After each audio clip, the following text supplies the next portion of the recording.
Hello दोस्तों, स्वागत है आपका हमारे चैनल यूपी एग्ज़ाम क्रेजर में। दोस्तों, आज के वीडियो में हम 21 मई से संबंधित उत्तर प्रदेश करंट अफेयर और इसके अलावा यूपी एग्ज़ाम्स के लिए मोस्ट इंपॉर्टेंट करंट अफेयर के क्वेश्चंस को डिस्कस करेंगे और हर एक क्वेश्चन से रिलेटेड आपको फैक्ट भी बताएंगे।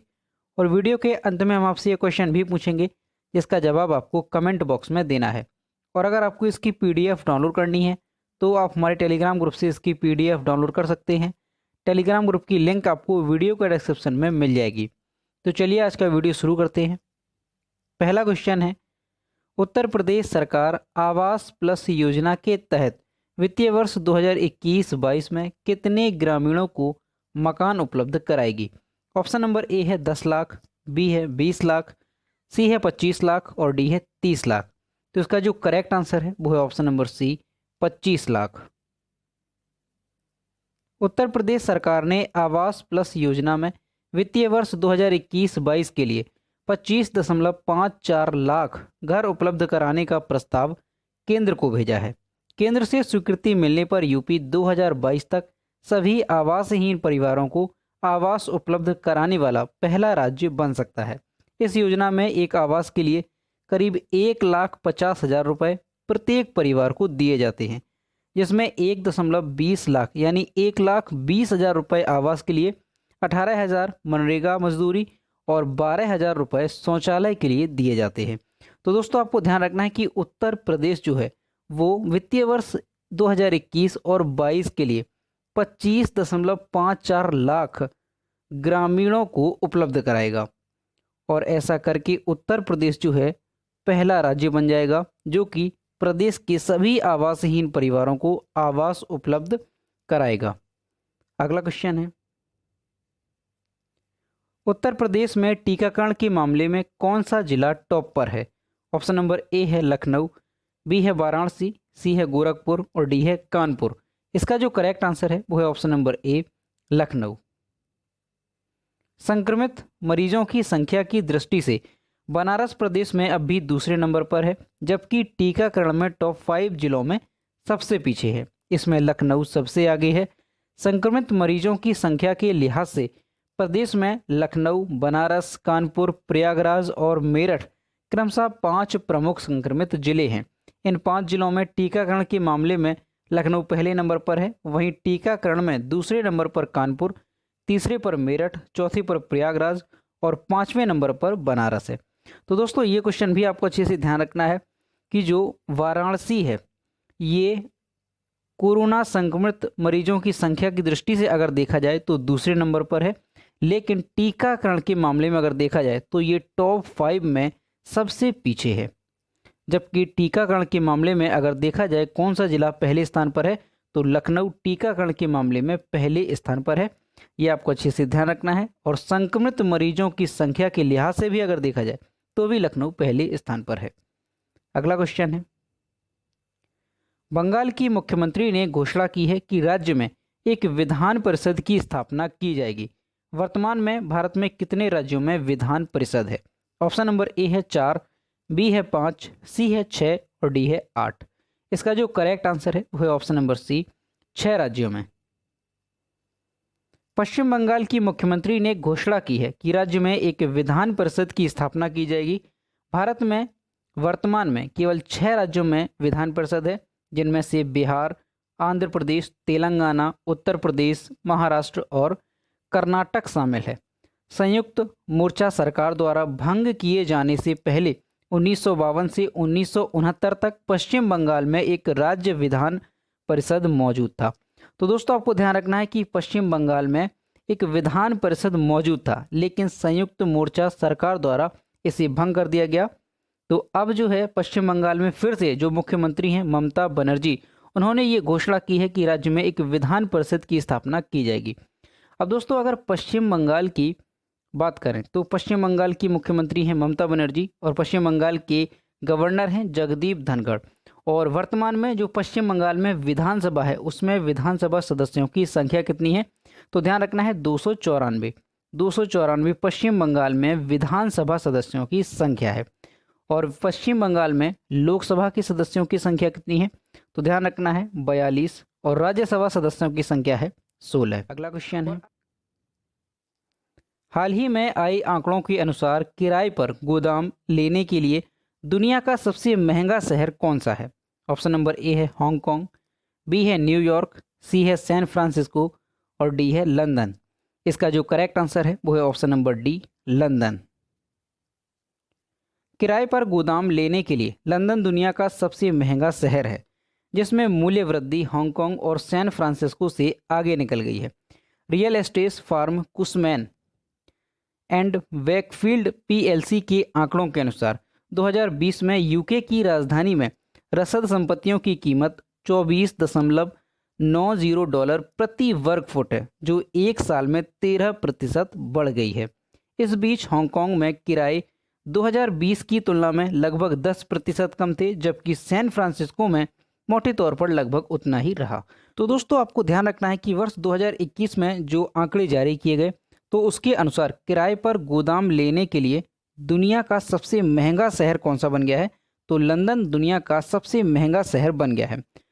और दोस्तों, जो ये आंकड़े हैं वो किसके द्वारा जारी किए गए, तो ये भी आपको अच्छे से ध्यान रखना है। तो real estate firm Cushman and Wakefield PLC के द्वारा इन आंकड़ों को जारी किया गया। अगला क्वेश्चन है, विश्व मधुमक्खी दिवस हर साल 20 मई को मनाया जाता है। प्रथम विश्व मधुमक्खी दिवस किस वर्ष में मनाया गया था? ऑप्शन नंबर ए है 2015, बी है 2016, सी है 2017 और डी है 2018। इसका जो करेक्ट आंसर है वो है ऑप्शन नंबर डी, 2018। विश्व मधुमक्खी दिवस हर साल 20 मई को मनाया जाता है। मधुमक्खी दिवस समारोह मानव गतिविधियों द्वारा मधुमक्खियों जैसे परागणकों के खतरों के बारे में जागरूकता बढ़ाते हैं। दिसंबर 2017 में संयुक्त राष्ट्र ने इस दिन को मंजूरी दी और 20 मई 2018 को पहला विश्व मधुमक्खी दिवस मनाया गया। तो यहाँ पर आपको ध्यान रखना है, यहाँ पर मधुमक्खी होगा। विश्व मधुमक्खी दिवस 2021 की थीम क्या है? तो इसकी थीम भी आपको अच्छे से ध्यान रखनी है। Bee engaged, build back, better for bees. ये 2021 की विश्व मधुमक्खी दिवस की थीम है। अगला क्वेश्चन है, केंद्र सरकार ने निम्न में से किस योजना के तहत अब तक 22 नए अखिल भारतीय आयुर्विज्ञान संस्थान यानी एम्स की स्थापना को मंजूरी दी है? ऑप्शन नंबर ए है प्रधानमंत्री स्वास्थ्य सुरक्षा योजना, बी है आवाज स्वास्थ्य बीमा योजना, सी है जन श्री बीमा योजना और डी है जन आरोग्य योजना। इसका जो करेक्ट आंसर है वो है ऑप्शन नंबर ए, प्रधानमंत्री स्वास्थ्य सुरक्षा योजना। केंद्र सरकार ने प्रधानमंत्री स्वास्थ्य सुरक्षा योजना के तहत अब तक 22 नए अखिल भारतीय आयुर्विज्ञान संस्थान यानी एम्स की स्थापना को मंजूरी दी है। स्वास्थ्य और परिवार कल्याण मंत्रालय ने सूचित किया कि इनमें से 6 पहले से ही पूरी तरह से काम कर रहे हैं। कुल 22 नए एम्स में भोपाल, भुवनेश्वर, जोधपुर, पटना, रायपुर और ऋषिकेश में 6 एम्स पहले से ही पूरी तरह कार्यात्मक हैं। प्रधानमंत्री स्वास्थ्य सुरक्षा योजना एक केंद्रीय क्षेत्र की योजना की घोषणा अगस्त 2003 में तृतीयक देखभाल अस्पतालों की उपलब्धता में असंतुलन को दूर करने और देश में चिकित्सा शिक्षा में सुधार के लिए की गई थी। तो दोस्तों, आपको ध्यान रखना है कि केंद्र सरकार ने प्रधानमंत्री स्वास्थ्य सुरक्षा योजना के तहत अब तक 22 नए अखिल भारतीय आयुर्विज्ञान संस्थान यानी एम्स की स्थापना को मंजूरी दी है। और दोस्तों, आपको ध्यान रखना है, जो प्रधानमंत्री स्वास्थ्य सुरक्षा योजना है इसकी शुरुआत कब हुई थी? तो ध्यान रखना है, इस योजना की जो घोषणा है वो की गई थी 2003 में। अगला क्वेश्चन है, निम्न में से किस राज्य सरकार ने म्यूकरमाइकोसिस ब्लैक फंगस रोग को 19 मई 2021 को महामारी घोषित कर दिया? ऑप्शन नंबर ए है मध्य प्रदेश, बी है राजस्थान, सी है महाराष्ट्र और डी है बिहार। इसका जो करेक्ट आंसर है वो है option number B, Rajasthan. Rajasthan सरकार ने ब्लैक फंगस को महामारी घोषित कर दिया है। यहाँ कोरोना से ठीक हुए लोगों में यह बीमारी तेजी से फैल रही है। विशेषज्ञों के अनुसार यह बीमारी कोरोना वायरस से ठीक हुए मधुमेह के रोगियों में अधिक हो रही है। इस बीमारी में पीड़ितों की आंखों की रोशनी जाने के साथ ही जबड़े तक को निकालने की नौबत आ रही है। तो दोस्तों, आपको ध्यान रखना है कि जो ब्लैक फंगस ये बीमारी है, इसका प्रकोप जो है वो पूरे देश में देखने को मिल रहा है और हमारे उत्तर प्रदेश में भी इसके कई जो केसेस हैं वो पाए गए हैं। और अभी हाल ही में जो राजस्थान सरकार है उसने ब्लैक फंगस को महामारी घोषित कर दिया है। और हमने आपको बताया था कि ब्लैक फंगस होता क्या है, तो ये जो बीमारी है ये आँखों को प्रभावित करती है, और ये जो बीमारी है जो कोरोना मरीज हैं उनको ये बीमारी होती है। ठीक है, तो आपको ध्यान रखना है। और ये बीमारी किस पर ज़्यादा हावी हो रही है, तो विशेषज्ञों के अनुसार ये बताया गया है कि ये जो बीमारी है कोरोना वायरस से ठीक हुए जो मधुमेह के रोगी हैं उन पर ये ज़्यादा हावी हो रही है। तो आपको ध्यान रखना है कि राजस्थान ने ब्लैक फंगस को महामारी घोषित कर दिया है। और राजस्थान की राजधानी क्या है, तो ध्यान रखना है कि जयपुर राजस्थान की राजधानी है। राजस्थान के चीफ मिनिस्टर हैं अशोक गहलोत और राजस्थान के गवर्नर हैं कलराज मिश्रा। और मैप में राजस्थान की स्थिति आप यहाँ पर देख सकते हैं। अगला क्वेश्चन है, WWF की रिपोर्ट के अनुसार दुनिया भर में कितने हिम तेंदुए बचे हैं? ऑप्शन नंबर ए है 2000, बी है 3000, सी है 4000 और डी है 5000। इसका जो करेक्ट आंसर है वो है ऑप्शन नंबर सी 4000। दुनिया भर में हिम तेंदुओं की संख्या 4000 से भी कम रह गई है। इससे भी बड़ी चिंता की बात यह है कि वैज्ञानिक आज तक उनकी 77% ठिकानों का पता नहीं कर पाए हैं। विश्व वन्यजीव संगठन यानी WWF ने हिम तेंदुओं पर पिछले 100 साल में हुए अध्ययनों पर जारी रिपोर्ट में कहा कि इनकी आवास को लेकर जानकारी और डेटा की कमी से संरक्षण प्रयासों को नुकसान हो रहा है। और अगर भारत में देखें तो हिम तेंदुओं की संख्या जो है वो 500 से भी कम बची है। तो दोस्तों आपको ध्यान रखना है, ये क्वेश्चन भी इम्पॉर्टेंट है कि दुनिया भर में जो हिम तेंदुओं की संख्या है वो 4000 से भी कम रह गई है। और भारत में कितनी है, तो 500 से भी कम जो संख्या है वो हिम तेंदुओं की भारत में रह गई है। और ये जो रिपोर्ट है वो जारी किसने की है, तो WWF यानी विश्व वन्यजीव संगठन के द्वारा इस रिपोर्ट को जारी किया गया है। अगला क्वेश्चन है, मई 2021 में ईरान द्वारा अनावरण किए गए सुपर कंप्यूटर का नाम क्या है? ऑप्शन नंबर ए है बैंटम, बी है सिमोर्ग, सी है चीता और डी है कोबाल्ट। इसका जो करेक्ट आंसर है वो है ऑप्शन नंबर बी सिमोर्ग।